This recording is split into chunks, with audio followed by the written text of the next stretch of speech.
بسم اللہ الرحمن الرحیم، اللہم صلی علی محمد وعلی آل محمد۔ درود پاک ایک ایسا سمندر ہے کہ جس میں اترنے والا کبھی ڈوبتا نہیں بلکہ دونوں جہانوں میں اس کا بیڑا پار ہو جاتا ہے۔ درود لکھی مسلمانوں کے مشہور بادشاہ سلطان محمود غزنوی کی طرف منسوب ہے۔ کہا جاتا ہے کہ سلطان محمود غزنوی کا معمول تھا کہ وہ روزانہ صدقے دل سے بطور وظیفہ حضور اقدس صلی اللہ علیہ وآلہ وسلم کی ذات گرامی پر 1,00,000 مرتبہ درود پڑھا کرتے تھے۔ 1,00,000 مرتبہ درود پاک پڑھنے میں دن اور رات کا اکثر حصہ صرف ہو جاتا۔ اس وجہ سے امور سلطنت کو سر انجام دینے کے لیے فرصت کا وقت بہت کم ملتا۔ اس طرح ان کی وسیع و عریض سلطنت میں بعض اوقات انتظام درست نہ رہتا۔ ایک رات عالم خواب میں سلطان محمود غزنوی کو حضور اقدس صلی اللہ علیہ وآلہ وسلم کی زیارت ہوئی اور آپ صلی اللہ علیہ وآلہ وسلم نے خواب میں محمود غزنوی کو یہ درود پاک سکھایا اور فرمایا کہ نماز فجر کے بعد اسے ایک بار پڑھ لیا کرو تو 1,00,000 مرتبہ درود پاک پڑھنے کا ثواب ملے گا۔ یعنی اس درود پاک کو جتنی بار پڑھا جائے اتنی بار ہر بار 1,00,000 درود پاک کا ثواب ملے گا۔ سلطان محمود غزنوی نے اس درود پاک کو عام کیا اور دوسرے مسلمانوں تک اس درود شریف کو پہنچایا اور پڑھنے کی تلقین فرمائی۔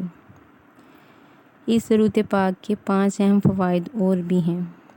یہ درود پاک مغفرت اور گناہوں کی معافی کے لیے بہت اثر رکھتا ہے۔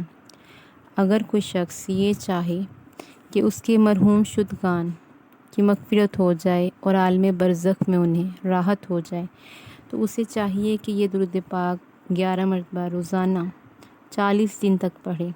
اس کے بعد اللہ کے حضور اس درود کے وسیلے سے ان کی بخشش اور مغفرت کی دعا کرے۔ انشاءاللہ تعالی انہیں معاف کر کے ان کی قبر کو اللہ پاک مثل جنت بنا دے گا۔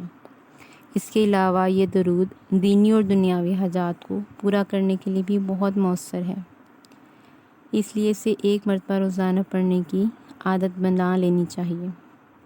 تہجد کی نماز کے بعد 11 مرتبہ اس درود پاک کا ورد رزق میں اضافے کا باعث بنتا ہے۔